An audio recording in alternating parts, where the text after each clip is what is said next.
I still remember the exact moment I thought I had everything figured out. Standing in our kitchen on a Tuesday evening, admiring how the diamond on my finger caught the light while Greg chopped vegetables for dinner. 3 carats, emerald cut, white gold band. The ring I'd once casually pointed out in a jewelry store window 18 months ago. What's that smile about? Greg asked, knife pausing mid-slice through a red pepper. Just thinking about how in 6 months I'll be Mrs. Harvey. The words felt both thrilling and strange in my mouth. Chelsea Harvey. After 29 years as Chelsea Winters, I was ready for the change. Greg set down his knife and crossed the kitchen, wrapping his arms around my waist from behind. His cologne, the expensive one I'd given him for Christmas, enveloped me as he pressed his lips to my neck. 6 months is too long, he murmured. I'd marry you tomorrow if we could. I leaned back against his chest, savoring the warmth. Your mother would never forgive us if we eloped. True, Margaret Harvey expects nothing less than the society wedding of the season. He chuckled, returning to his chopping. Speaking of which, did you finalize that appointment with the florist? Thursday at 2, and the cake tasting is next Tuesday. I pulled up the wedding planning spreadsheet on my tablet, color-coded, meticulously organized, everything in its place. Oh, and Liz wants to know if we've decided on the final guest count for the invitations. Something flickered across Greg's face, so brief I almost missed it. Tension around his eyes, a slight tightening of his jaw. About that, he said, focusing intently on the vegetables. I was thinking we should keep it under 200. 200? I laughed. Greg, your mother's list alone has nearly that many. Add my family, our friends.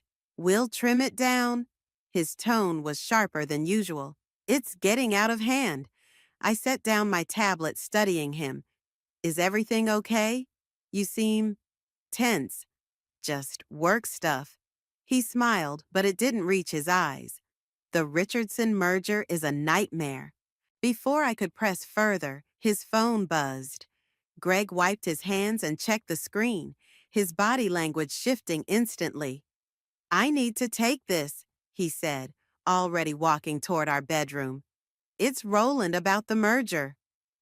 I nodded, used to these interruptions. As a junior partner at his law firm, Greg was always on call, but something about his retreating back made my stomach tighten. The bedroom door closed. I stood alone in our kitchen, surrounded by half-chopped vegetables and silence. I wasn't proud of what I did next. I moved closer to the bedroom door, telling myself I just needed to know if I should continue dinner prep or if we'd be ordering in. But the truth was simpler. Something felt off. Greg's voice came through muffled but audible. Can't talk about this now. She's right outside. A pause. No, she doesn't suspect anything. Just stick to the plan. My heart stuttered. Plan? What plan? It's all set for June 15th. Yes, at the Westbrook. Another pause. Look, I've got to go. I'll call you tomorrow. June 15th, our wedding date, at the Westbrook Hotel where we'd booked the ballroom 11 months ago. I hurried back to the counter before Greg emerged, pretending to study the tablet. My hands trembled slightly.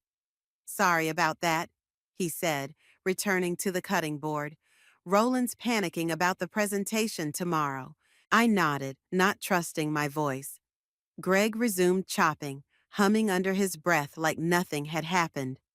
That night, lying beside him in bed, I stared at the ceiling while his breathing deepened into sleep. I told myself I was being paranoid. Greg loved me. We were getting married in 6 months. Whatever that call was about, it had a reasonable explanation. But at 2:17 a.m., with Greg snoring softly beside me, I found myself scrolling through his recent texts with Roland.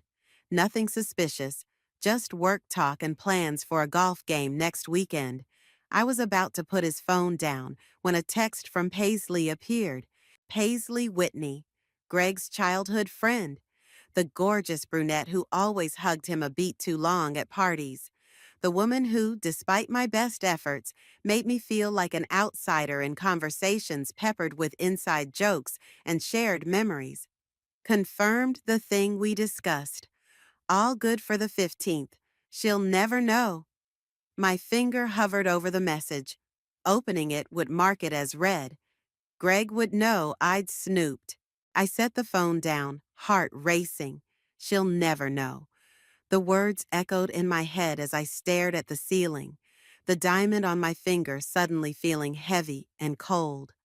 The next morning, I kissed Greg goodbye as he left for work, smiling like nothing was wrong, like I hadn't lain awake all night, like I wasn't planning to take a sick day and drive to Paisley's boutique downtown.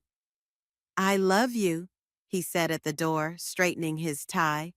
Love you too, I replied automatically. As his car pulled away, I leaned against the doorframe, wondering if either of us had meant it. I didn't go to Paisley's boutique. At the last minute, standing in our foyer with car keys in hand, I realized confronting her would only give her a chance to lie. Instead, I drove to my office, called in sick, then sat in the parking lot staring at my phone. The text from Paisley kept replaying in my mind. She'll never know. 3 words that cracked the foundation of everything I thought was solid. I opened my laptop and logged into our shared email account, the one we'd created for wedding planning. My hands were steady now, my mind clear with purpose. If there was something to find, I'd find it. Most of the emails were exactly what you'd expect. Confirmations from vendors, questions about menu options, seating chart drafts. Nothing suspicious. Until I found it. An email from the Westbrook Hotel's event coordinator, dated 3 weeks ago. Dear Mr. Harvey, thank you for your updated guest list for the June 15th celebration. We've noted the changes and will adjust the seating chart accordingly. Please confirm the final head count by May 1st. I clicked on the attachment. A spreadsheet opened, listing names in alphabetical order. 212 guests. I scrolled through, recognizing Greg's family members, colleagues from his firm, college friends. Paisley's name was there, of course. Roland's, too. My finger froze on the scroll wheel. My name wasn't on the list, not just missing from the list. My parents weren't there either. Not Liz, not a single person from my side. I checked again, scrolling more slowly. Nothing. No one connected to me appeared anywhere on the guest list for my own wedding. My phone buzzed with a text from Greg. How are you feeling? Need me to bring home soup? I stared at his message, this casual act of caring from a man who'd apparently planned a wedding without me. I'm fine, I typed back. Just a headache. 3 dots appeared as he typed his response. Take it easy. Love you. I set the phone down without replying. By noon, I'd gone through every email in the account. There were dozens of communications about the wedding that Greg had never mentioned. Details he'd finalized without consulting me. Decisions made as if my opinion didn't matter, or as if I wouldn't be there. I called Liz. Hey, Sickie, she answered. Shouldn't you be in bed watching trashy TV? I need to ask you something, I said, my voice surprisingly calm. Has Greg talked to you about the wedding lately? Not really. Why? He hasn't mentioned any changes to the date or anything? A pause. Chelsea, what's going on? I don't know yet. I took a deep breath. But I need a favor. Can you call the Westbrook and ask about an event on June 15th? Just say you're confirming details for the Harvey celebration. Okay, but please, Liz, don't use my name. Just ask what kind of event it is. 20 minutes later, my phone rang. So I called, Liz said without preamble. The woman at the Westbrook was super helpful. The Harvey event on June 15th is a corporate celebration for the law firm's merger with Richardson Group. The car suddenly felt too small. I rolled down the window, gulping air. Chelsea, you still there? It's not a wedding, I whispered. No, definitely not. She said it's been planned as a corporate event from the beginning. Booked 8 months ago. 8 months ago, when Greg and I were already engaged, when we were supposedly looking at wedding venues together. There's more, Liz continued, her voice gentle. I asked if there was any other event for Greg Harvey at the hotel this year. She checked and said no. The world tilted sideways. He's not planning to marry me. Maybe there's an explanation, Liz offered, but her tone betrayed her doubt. Maybe he's planning a surprise?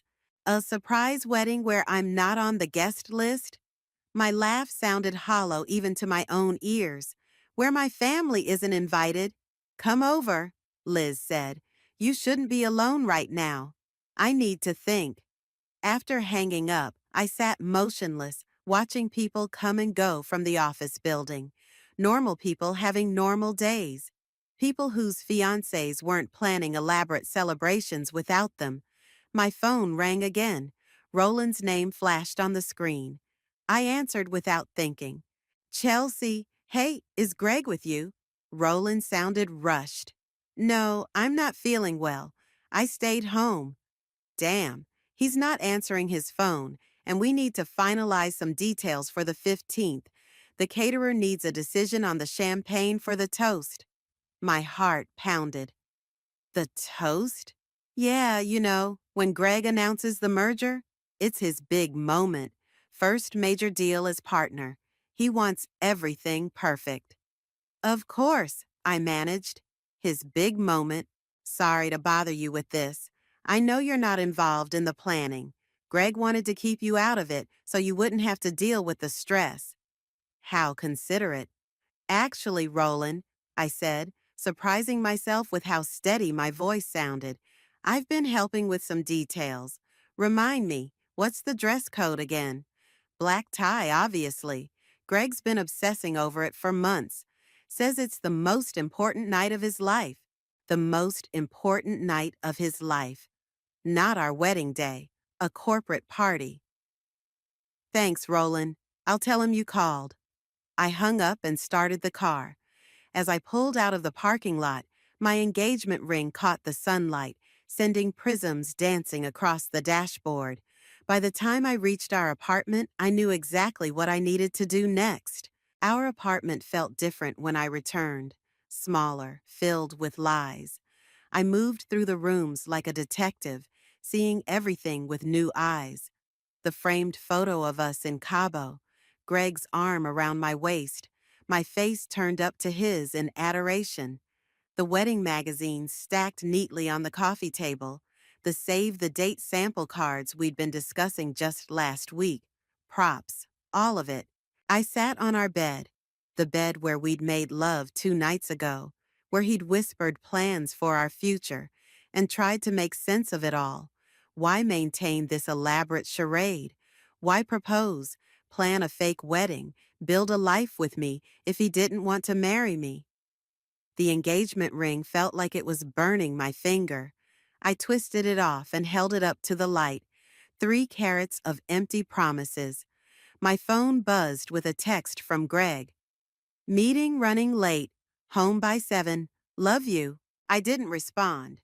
Instead, I opened my laptop and began searching through our photos from the past year. There were hundreds. Dinners, vacations, parties with friends. I studied Greg's face in each one, looking for signs I'd missed.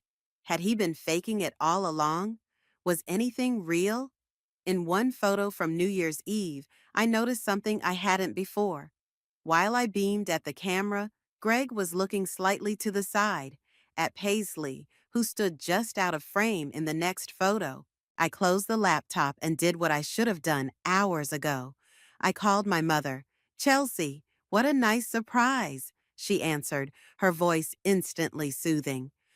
Mom, My voice cracked. I hadn't realized how close to breaking I was until I heard her voice. What's wrong, sweetheart? The whole story spilled out. The mysterious text, the guest list without my name, Roland's call about the corporate party. With each detail, my mother's silence grew heavier. I don't understand why he would do this, I finished, wiping tears from my cheeks. Oh, honey. Her voice was gentle but firm. You need to confront him. What if I'm wrong? What if there's an explanation? Then you'll hear it from him. But Chelsea, trust your instincts. They've always been good. After we hung up, I wandered into the kitchen and opened the refrigerator, staring blankly at its contents. On the top shelf sat a bottle of champagne, the expensive kind Greg liked. Saved for a special occasion, he'd said. Like celebrating a successful merger, perhaps. I grabbed the bottle and a glass, then settled on the couch. One glass turned into two as I waited, rehearsing what I would say when he walked through the door. At 6:45, my phone rang. Liz, I did something, she said without greeting. Don't be mad. My stomach dropped. What did you do? I called Krista Burns, our mutual friend who worked at Greg's law firm. Why would you? Because she knows things, Chelsea. She's at the firm every day. She hears things. I set down my glass. And? She's coming over to my place now. You should too. 20 minutes later, I was sitting in Liz's living room, facing Krista. Her expression was a mixture of pity and discomfort that made my skin crawl. Just tell me, I said. Krista twisted her hands in her lap. I didn't know how to tell you this. I thought maybe it wasn't my place. Tell me what? The merger celebration is real, she said slowly. But there's more to it. Greg's been seeing someone at the firm, Meredith, from corporate accounts. The room tilted slightly. Seeing someone, you mean? They've been together for about 4 months. Everyone at the office knows. 4 months, while he was planning our wedding, while he was sleeping in our bed. There's a rumor, Krista continued, her voice dropping, that he's going to announce their engagement at the party. After the merger announcement, the champagne churned in my stomach. He's going to propose to someone else at the party he told me was our wedding date. Liz moved to sit beside me, her arm around my shoulders. I'm so sorry, Chelsea. Does everyone know? I asked, my voice small. About me, I mean. Do they all know I'm being played for a fool? Krista looked away. Not everyone, but some people, yes. The humiliation burned worse than the betrayal. Strangers pitying me, laughing behind my back while I picked out flower arrangements and cake flavors. I need to go, I said suddenly, standing up. You can't confront him like this, Liz said, grabbing my arm. You're upset. You've been drinking. I'm not going to confront him. A strange calm settled over me. Not yet. Back in my car, I sat for a long moment before starting the engine. The engagement ring sat heavy in my pocket where I'd stuffed it earlier. 3 carats, emerald cut, white gold band. I drove to a small jewelry store downtown, one I knew stayed open late. The elderly appraiser examined the ring carefully, turning it under a special light. Beautiful piece, he said. May I ask why you're selling? It doesn't fit anymore, I replied. He named a price, less than I'd hoped, more than I'd feared. Enough. I'll take it, I said. Walking out with a check instead of a ring, I felt lighter, the first step towards something, though I wasn't sure what yet. My phone buzzed with a text from Greg. Just got home. Where are you? I typed back. With Liz, girl stuff. Don't wait up. Then I called Paisley. Chelsea? She sounded surprised. Is everything okay? Actually, no, I said, my voice steady. We need to talk. Tomorrow, about Greg. There was a long pause before she answered. I think you're right. It's time. I didn't go home that night. I couldn't face sleeping next to Greg, pretending everything was normal while my insides twisted with betrayal. Instead, I crashed on Liz's couch, staring at the ceiling until dawn broke through the blinds. You look like hell, Liz said, handing me coffee in her chipped girl boss mug. Thanks. I took a sip, wincing at the strength. Liz always made coffee that could strip paint. What's the plan with Paisley? I checked my phone. 3 missed calls from Greg. 6 texts ranging from concerned to irritated. Nothing from Paisley yet. I'm meeting her at Blackbird Cafe at 10. I set down the mug. I need to know how deep this goes, how long she's known. And then what? Liz perched on the arm of the couch. You confront Greg? I shook my head. Not yet. I need more information first. Information for what? The question hung between us. What exactly was I planning? To catch Greg in the act? To publicly humiliate him the way he'd humiliated me? I don't know, I admitted, but I'm done being the clueless fiancé. At 9:55, I walked into Blackbird Cafe. The familiar scent of coffee and pastries turned my stomach. Greg and I had spent countless Sunday mornings here, planning our future over croissants and lattes. Paisley was already seated in a corner booth, fidgeting with a sugar packet. She looked up when I approached, her expression guarded. Thanks for meeting me, I said, sliding into the seat across from her. I ordered you a vanilla latte, she said, pushing a steaming mug toward me. My usual order. Of course she knew it. How long have you known? I asked, skipping the small talk. Paisley's eyes dropped to the table. Known what? That Greg's been cheating on me, that our wedding is a sham, that he's planning to propose to someone else. Her head snapped up. Propose? To who? Meredith from his office. Paisley's face went through a series of emotions. Shock, confusion, then something like anger. That's not what he told me. What did he tell you? She hesitated, twisting the sugar packet until it burst, white granules spilling across the dark table. That he was having doubts about marrying you, that he needed time. The party at the Westbrook was supposed to be a celebration of the merger, yes, but also a way to buy time while he figured things out. By lying to me? By letting me continue planning a wedding that was never going to happen? He said he didn't want to hurt you. Her voice was small. He cares about you, Chelsea. He just, don't. My voice cut through the cafe, sharper than I intended. A few heads turned our way. I lowered my voice. Don't tell me he cares about me. Men who care don't do this. Paisley looked genuinely distressed. I swear I didn't know about Meredith or any proposal plans. I studied her face, searching for deception. Either she was telling the truth or she was an exceptional actress. What was the text about? The one saying, she'll never know? Paisley flushed. The party? He didn't want you to know it wasn't really your wedding date.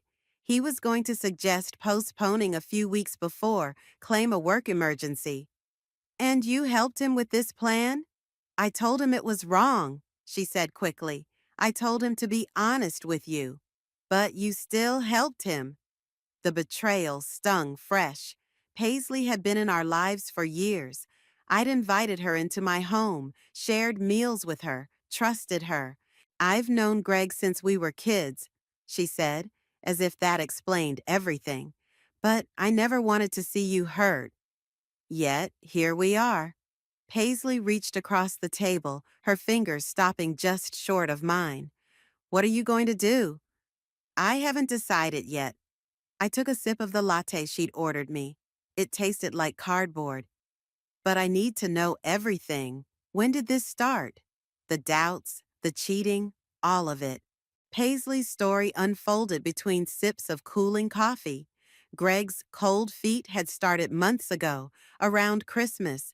The Meredith affair was news to Paisley, but she wasn't entirely surprised. There had been rumors about Greg's wandering eye long before he met me, rumors Paisley had dismissed as jealousy from others. There's something else, she said finally, something I probably should have told you a long time ago. My stomach clenched. What? Greg and I, we were together once. Years ago, before he met you. It didn't work out, but you still have feelings for him. The pieces clicked into place. Paisley's lingering hugs, her constant presence, the way she always managed to be included in our plans. She didn't deny it. It doesn't matter how I feel. He chose you. Did he? I laughed bitterly, because it seems like he's choosing Meredith now. As I walked out of the cafe, my phone buzzed with a text from Greg. Where are you? I'm worried. Please come home so we can talk. Home. The word felt hollow now. Instead of responding, I called Roland. Chelsea? He sounded surprised. Everything okay? Actually, I need a favor. It's about the party at the Westbrook.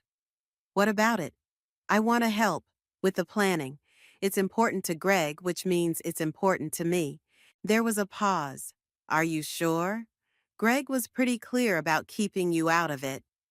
I'm sure. My voice was steady. I want to surprise him. After hanging up, I stood on the sidewalk, watching people rush past. Normal people with normal lives. People who weren't plotting. Whatever it was, I was plotting.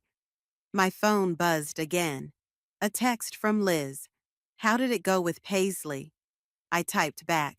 I need your help with something. Something that might be a little crazy. Her response was immediate. I'm in. I finally went home that afternoon. The apartment was empty. Greg had left a note saying he had meetings all day. Perfect. I needed space to think, to plan. I sat cross-legged on our bed, laptop open, staring at the email Roland had forwarded, the complete planning details for the Westbrook event. Everything from the menu, filet mignon, Greg's favorite, to the seating chart, Meredith at the head table, right beside Greg, to the minute-by-minute schedule. 9:45 p.m., GH speech, plus special announcement. The special announcement made my stomach clench. I now knew exactly what it was. My phone buzzed with a text from Liz. Operation Karma is a go. What's next? I smiled despite everything. Liz had been my rock through this nightmare, ready to help me without question. I typed back, working on it. Meet me at your place at 7? As I closed my laptop, something caught my eye. The framed photo on our nightstand. Greg and me in Aspen last winter, snowflakes catching in my hair as he kissed my cheek. We looked happy. We had been happy, hadn't we? I picked up the frame, studying Greg's face. Had he been faking it even then? Had any of it been real? The sound of keys in the door jolted me back to reality. I shoved the laptop under the covers just as Greg walked into the bedroom. There you are. Relief washed over his face. I've been worried sick. Sorry, I said, forcing a smile. Girl emergency. Liz was having a crisis. He sat beside me on the bed, taking my hands in his. His touch, once comforting, now made my skin crawl. You could have called, he said, his thumb brushing over my knuckles. Then he frowned. Where's your ring? I'd forgotten about the ring. The ring I'd sold yesterday. I took it to be cleaned, I lied smoothly. It was looking a little dull. Greg nodded, seemingly satisfied. I missed you last night. I missed you too. The words tasted like ash. He leaned in to kiss me, and I let him, fighting the urge to pull away. His lips moved to my neck, his intentions clear. I can't, I said, pulling back. I'm not feeling well. That's part of why I stayed at Liz's. Concern creased his brow. What's wrong? Just a stomach ache. At least that wasn't a lie. My stomach had been in knots for days. Poor baby. He kissed my forehead. Get some rest. I need to head back to the office anyway. Big presentation tomorrow. After he left, I showered, scrubbing at my skin as if I could wash away his touch. Then I packed an overnight bag and headed to Liz's. She opened the door with a glass of wine in hand. You look like you need this more than I do. I took the glass and drained half of it in one gulp. That bad, huh? She led me to her living room, where Krista sat surrounded by papers. I've got everything you asked for, Krista said, handing me a folder. Guest list, schedule, security details. I flipped through the pages, my resolve strengthening with each detail. This is perfect. Chelsea, Krista said hesitantly, are you sure about this? It's not too late to just confront him privately. And let him spin more lies? I shook my head. He needs to face what he's done, publicly, the way he was planning to humiliate me publicly. I get that, but he's been living a double life, Krista, sleeping with Meredith while planning a wedding with me, letting me believe in a future that was never going to happen. My voice cracked. Do you know what that feels like? To realize your entire relationship was a lie? Krista looked away. No, I don't.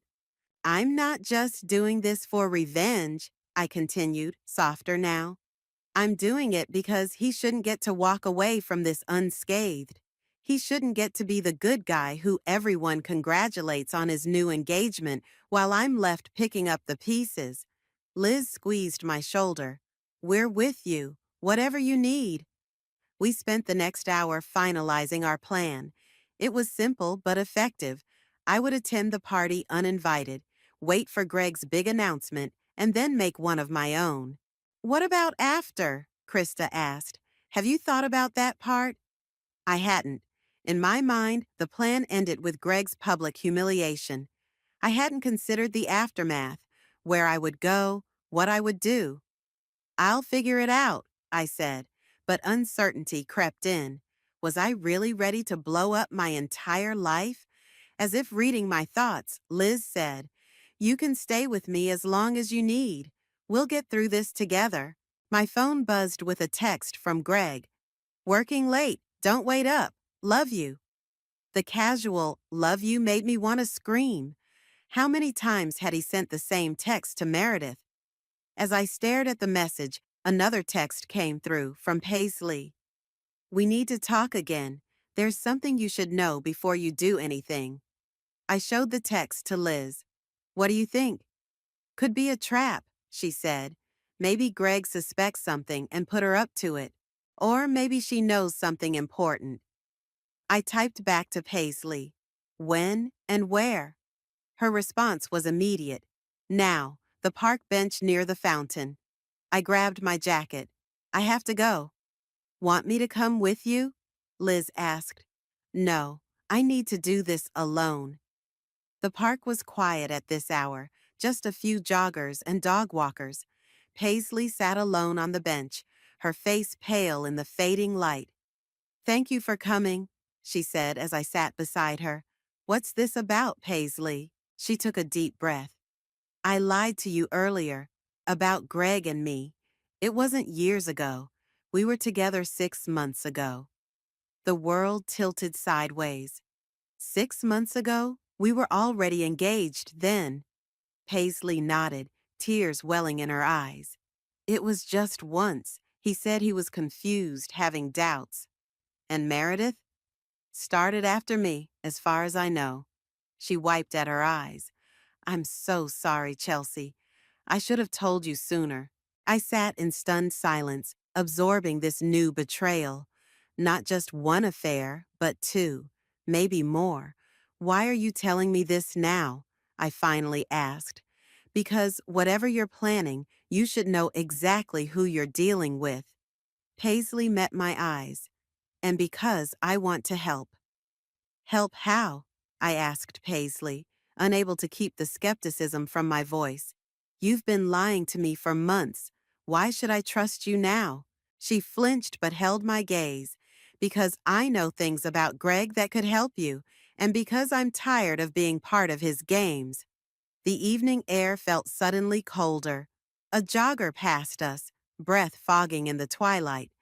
What kind of things? Evidence, Paisley said. Texts, emails, things he said when he thought no one was keeping score. She pulled out her phone, scrolling to a conversation. Like this. I took the phone, my hands surprisingly steady. The texts were dated 3 weeks ago. Greg, Chelsea's talking about cake flavors again. Kill me. Paisley, just tell her the truth already, Greg. Not yet. Need to wait until after the merger announcement. Too much riding on this. Paisley, it's cruel to keep stringing her along, Greg. It's temporary. I'll break it off after the 15th. Clean slate with Meredith. I handed the phone back, a strange calm settling over me. You have more of these? Paisley nodded. Lots. He's been planning this for months, breaking up with you right after the party. He just didn't want the drama to interfere with his big moment. And Meredith knows about me? Yes. Greg told her you were already broken up, just living together until you found a new place. Paisley's voice softened. I'm sorry, Chelsea. I should have said something sooner. Why didn't you? She looked away. Because I'm a coward. Because part of me still hoped. She trailed off. That he'd choose you instead. I finished for her. Paisley nodded, tears spilling down her cheeks. Pathetic, right? Even knowing what kind of man he really is. I should have hated her. She'd betrayed me almost as much as Greg had. But looking at her tear-streaked face, I felt an unexpected kinship. We were both victims of the same man's manipulation. What are you planning to do? She asked. I hesitated. Could I trust her, or was this another trap? I'm going to the party, I said finally. Beyond that, I'm still figuring things out. Let me help, she said, wiping her tears. Whatever you're planning, I want in. Why would you do that? Because he deserves it, and because maybe it'll help me finally get over him. I studied her face, searching for deception. Finding none, I nodded. Come to Liz's tomorrow at noon. We'll talk then. Back at Liz's apartment, I found her and Krista still strategizing. They looked up when I entered. What did Paisley want? Liz asked. I told them everything, the affair with Greg, the texts, her offer to help. You can't trust her, Liz said immediately. This could be a setup. I saw the texts, I countered. They were real. She could have faked them, Krista suggested. Or maybe Greg knows you're onto him and they're working together to find out what you know. The possibility hadn't occurred to me. You think Greg suspects something? You've been acting different, Krista pointed out. Staying away from home, not wearing your ring. He'd have to be completely oblivious not to notice. My phone buzzed with a text from Greg. Are you coming home tonight? We need to talk. My heart raced. Had I been too obvious? Had he somehow discovered my plan? What do I do? I showed them the text. Go home, Liz said after a moment. Act normal. If he suspects something, you need to throw him off the scent. I don't know if I can face him without falling apart. You can, Krista said firmly. You're stronger than you think. An hour later, I walked into our apartment.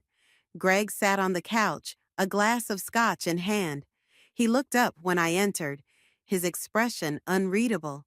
Hey, I said, aiming for casual. Sorry I'm late. Liz needed help with some work stuff. Sit down, he said, patting the spot beside him. We need to talk.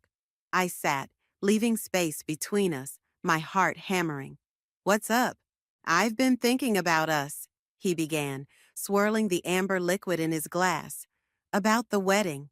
This was it. He was going to end it. All my plans for the party would be for nothing. What about it? I managed to ask. I think we should postpone. Not cancel. Postpone.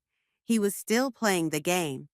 Postpone? I repeated, trying to sound surprised rather than furious. Just for a few months, he said, reaching for my hand. I let him take it, fighting the urge to pull away. With the merger happening, work is insane right now. I can't give our wedding the attention it deserves. I nodded slowly, as if considering his words. I see. You're not upset? I forced a smile. Of course I'm disappointed, but I want our day to be perfect. If that means waiting, then we wait. Relief washed over his face. He hadn't expected it to be this easy. You're amazing, he said, leaning in to kiss me. Most women would be freaking out. I kissed him back, tasting the scotch on his lips, imagining they were Meredith's just hours earlier. I'm not most women. No, you're not. He smiled, pulling me closer. That's why I love you. The lie hung between us, almost tangible in its audacity. Later, lying beside him in bed, listening to his steady breathing, I made my final decision. No more doubts, no more hesitation. Greg had made his choice, and now I was making mine. I slipped out of bed and texted Liz, I'm all in. Let's make him regret the day he ever thought he could play me. Then I texted Paisley, noon tomorrow. Bring everything you have. The party was 3 days away. Just enough time to ensure it would be a night Greg Harvey would never forget. The Westbrook Hotel's grand ballroom glittered with crystal chandeliers and success. Men in tuxedos and women in cocktail dresses mingled, champagne flutes catching the light as they clinked in celebration. From my position near the service entrance, I could see everything, including Greg at the center of it all. Meredith by his side in a red dress that probably cost more than my monthly salary. Are you sure about this? Liz whispered beside me, adjusting the lapel of her borrowed catering uniform. We'd slipped in with the staff thanks to Krista's connection with the event coordinator. I've never been more sure of anything, I said, though my hands trembled slightly as I straightened my own uniform. The past 3 days had been a blur of planning and pretending, playing the understanding fiancé while secretly preparing for tonight. Greg had been so wrapped up in the merger that he barely noticed my distraction, my frequent absences. The missing engagement ring I claimed was still being cleaned. There's Paisley. Liz nodded toward the bar where Paisley stood in a sleek black dress, looking nervous but determined. She caught my eye and gave an almost imperceptible nod. Everything was set. It's almost time, I said, checking my watch. 9:30. 15 minutes until Greg's speech and his special announcement. Liz squeezed my arm. You don't have to go through with this. We could leave right now, and you could confront him privately tomorrow. For a moment, I wavered. Was I really going to do this? Publicly expose Greg and humiliate not just him, but myself? Everyone would know I'd been played for a fool. Then I saw him laugh at something Meredith said, his hand resting possessively on her lower back, the same way it had rested on mine countless times. The same practiced gesture, the same practiced smile. No, I said firmly, he doesn't get to walk away from this clean. At 9:40, Roland tapped a knife against his glass, calling for attention. The crowd quieted as he introduced Greg, applauding as my fiancé, no, my ex-fiancé, took the small stage at the front of the room. Thank you all for coming tonight, Greg began, his voice confident, practiced. This merger represents not just a business achievement, but a personal one as well. I moved closer, weaving through the crowd, Liz right behind me. Paisley caught my eye from across the room and began moving toward the stage from the opposite direction. As many of you know, the past year has been transformative for me, Greg continued. And tonight, I want to share something special with all of you. My heart pounded so loudly, I was sure everyone could hear it. This was it. Before I do that, I want to thank someone who's been instrumental in making this merger happen. Greg smiled, turning slightly. Meredith, would you join me up here? Meredith looked surprised, but pleased as she made her way to the stage. The crowd murmured appreciatively. She was beautiful, I had to admit. Tall, elegant, confident. Meredith joined our firm just 8 months ago, but in that time, she's become indispensable, Greg said, taking her hand. both professionally and personally. A knowing chuckle rippled through the crowd. This wasn't news to them. They'd all been in on it. I stepped forward, my catering uniform allowing me to move through the crowd unnoticed. 20 feet from the stage now. 15.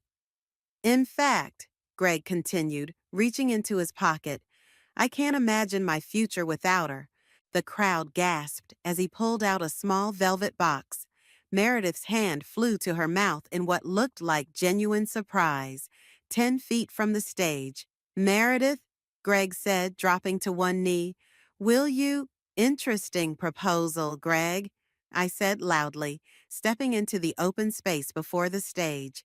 Especially considering you're already engaged. The room went silent. Every head turned toward me. Greg froze, still on one knee, the ring box open in his hand. His face drained of color as he recognized me. Chelsea, his voice cracked. What are you doing here? I came to celebrate, I said, my voice surprisingly steady. Your merger, your engagement, your extraordinary talent for living a double life. Meredith looked from Greg to me, confusion giving way to understanding. Your Chelsea, his ex-fiancé?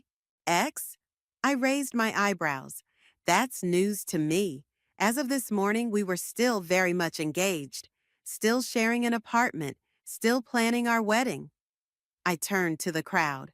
Or at least, I was planning a wedding. Greg was planning this.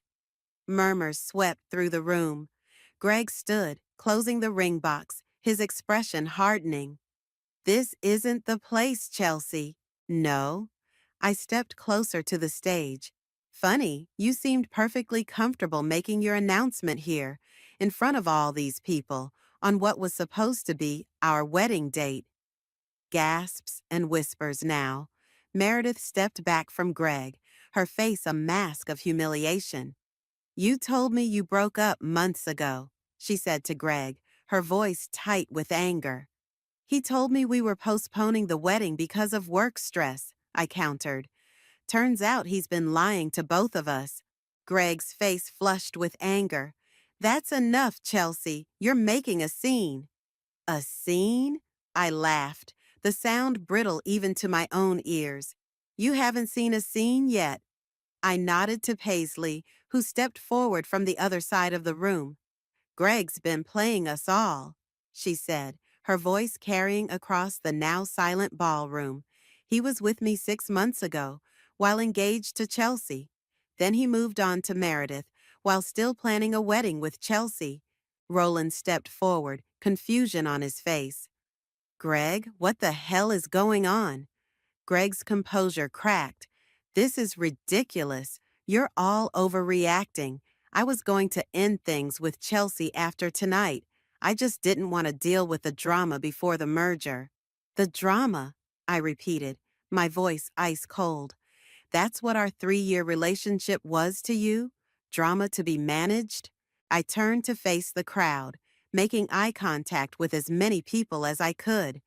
I came here tonight not just to expose Greg, but to reclaim my dignity. I wanted you all to know that I wasn't some pathetic, clueless girlfriend. I knew, and I refused to let him control the narrative any longer. The room was utterly silent now, all eyes on me. So congratulations on your merger, Greg, and good luck with your next engagement. I'm sure it will be as meaningful and honest as ours was. With that, I turned and walked toward the exit, head high, heart pounding. Behind me, I heard the eruption of voices, Meredith's angry accusations, Greg's desperate attempts to explain. I didn't look back. The night air hit my face as I pushed through the hotel's revolving doors, cool and clarifying after the stifling tension of the ballroom. My legs carried me across the marble-floored lobby and out to the fountain plaza, where water danced and sparkled under carefully positioned lights. I sat on the fountain's edge, suddenly aware of my racing heart, the adrenaline coursing through my veins. I'd done it. After days of planning, of pretending, of swallowing my rage, I'd finally exposed Greg for what he was. So why didn't I feel better? Chelsea! I looked up to see Liz hurrying toward me, still in her catering uniform, concern etched across her face. Are you okay? She asked, sitting beside me. I don't know, I admitted. I thought I'd feel triumphant. Instead, I just feel empty. You were amazing in there, she said. You should have seen Greg's face after you left. Meredith threw the ring at him and stormed out. Half the room followed her. The other half just stood there staring at him like he'd grown a second head. I should have felt satisfaction at that image. Instead, I felt a strange pang of sympathy. Not for Greg, never for Greg, but for the life I'd thought we had, the future I'd planned. All of it gone, exposed as a mirage. What happens now? I asked, more to myself than to Liz. Before she could answer, the hotel doors opened again. Paisley emerged, followed by Roland and Krista. They spotted us and walked over. That was quite a show, Roland said, loosening his tie. I had no idea, Chelsea. None of us did. I think some of you did, I said, not unkindly. You just looked the other way. He had the grace to look ashamed. Maybe. I'm sorry. Paisley sat on my other side. Greg's still in there, trying to salvage what's left of his reputation. It's not going well. Good, Liz said firmly. Is it, though? I looked at each of them. Will humiliating Greg change anything? Will it undo what he did? Will it make me feel whole again? Maybe not, Krista said gently, but it stopped him from hurting Meredith the way he hurt you. And it showed him he can't treat people like disposable props in his life. She was right, I realized. This wasn't just about revenge. It was about breaking a pattern, about refusing to be silenced or erased. The hotel doors opened again. This time, Greg emerged, his face flushed, tie askew. He spotted our group and hesitated before walking over, stopping a few feet away. Come to finish what you started? He asked, his voice tight with anger. I think you finished it yourself, I replied calmly. Long before tonight. You had no right to ambush me like that, to ruin everything I've worked for. Like you were planning to ambush me after the party? I stood to face him. With a breakup you'd been planning for months while I was still picking out wedding flowers? He flinched. It wasn't like that. It was exactly like that. I stepped closer. You know what your mistake was, Greg? Not the cheating, not even the lies. It was underestimating me, thinking I was too naive, too trusting, too in love with you to ever see through your facade. I did love you, he said, his voice dropping. At the beginning, I just fell out of love. Then you should have told me, given me the dignity of the truth, and you would have accepted that?